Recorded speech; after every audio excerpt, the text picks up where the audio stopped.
Hello दोस्तों, मैं समय मस्तानी। आप लोग देख रहे हैं हमारे अपने यूट्यूब चैनल गीत संगीत हिट को। तो मैं आ गया हूँ एक और नए वीडियो में एक और नए सॉन्ग के साथ। आप लोगों को थंबनेल देखकर पता चल गया होगा कि ये सॉन्ग किस ट्रैक पर होने वाला है। तो चलिए वीडियो को स्टार्ट करते हैं। उससे पहले कि आप लोगों ने हमारे अपने चैनल गीत संगीत हिट को सब्सक्राइब नहीं किया है तो कर लीजिएगा, और अपने लिए पर्सनल सॉन्ग लिखवाने के लिए हमारे दिए गए नंबर पर कॉल कीजिएगा। तो चलिए स्टार्ट करते हैं आज का वीडियो मुखड़ा के साथ। पहले लड़का सावन में बाबा के मार लेनी गांजा, सब शिवलिंग दिखे आवता माजा।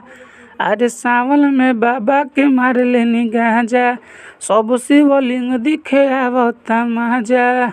अब लड़की का लाइन है, महुआ मीठा मरल स शिवलिंग ढूंढिए के बतावता। अरे सावन में चिलम मरले बा, ढूंढिए पजल चढ़ावता। सावन में चिलम मरले बा, ढूंढिए पजल चढ़ावता। तो ये था मुखड़ा। उम्मीद करते हैं कि आप लोगों को अच्छा लगा होगा। अगर अच्छा लगे तो एक लाइक ज़रूर कीजिएगा। तो चलिए चलते हैं अपने फर्स्ट अंतरे की तरफ। लड़की लेके बेलपति जल, ढोढ़ी पर चढ़ावता।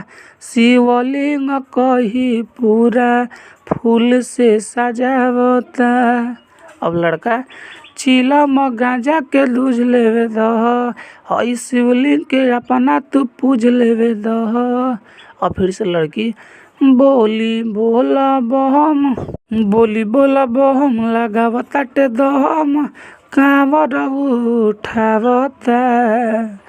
सावन में चिलम मरले बा, ढूंढिए पजल चढ़ावता। सावन में चिलम मरले बा, ढूंढिए पजल चढ़ावता। हमारा फर्स्ट अंतरा। उम्मीद करते हैं कि आप लोगों को बहुत ही अच्छा लग रहा होगा। अच्छा लगे तो एक लाइक ज़रूर कीजिएगा और चैनल को सब्सक्राइब कर दीजिएगा।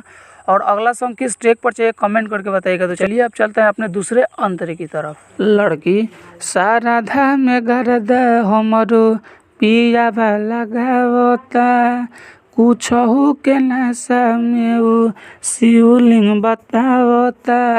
लड़का बानी नशा में कुछहू तो होश नइखे, माफ कर भोले हमारे कौनो दोष नइखे। और फिर से लड़की श्याम बाबू मिथलेश देखो हमारा के लजवावता। सावन में गांजा मरले बा, ढूंढिए पजल चढ़ावता।